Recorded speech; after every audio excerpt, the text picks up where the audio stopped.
Mike McConville here from Stratford, Ontario, Canada, one more time. I want to address a question that was posed a little while ago.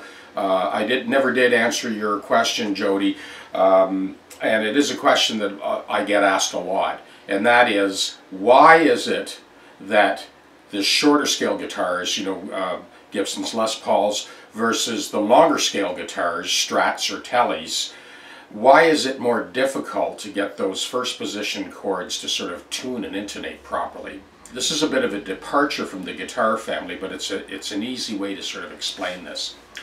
If you take an upright bass, a stand-up bass, you reach down for that low F sharp, man, if you're within a ½ inch you're fingering, it's in tune.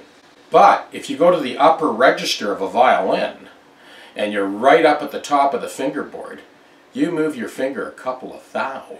A non-musician will hear that it's sharp or flat. And this is why on the shorter scale guitars, you really have to have a compensated nut. And I've demonstrated it in dozens of videos.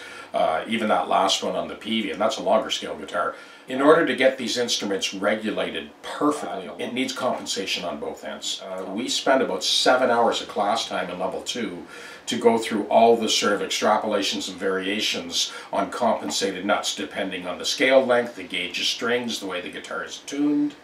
These all affect the precise approach that you're going to take to get the guitars perfectly regulated and playing in tune across the entire span of the neck width. And that's why you can sort of strum G, C, D on a Strat, and it's close, or a Tele. It'll need a compensated nut to be perfect, but it's fairly close, passable. But try strumming just your garden variety G, C, D on a Les Paul. It's brutal. You need a compensated nut to make that happen.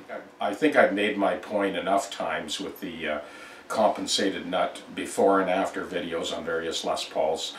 Hope that helps. Cheers. See you next time.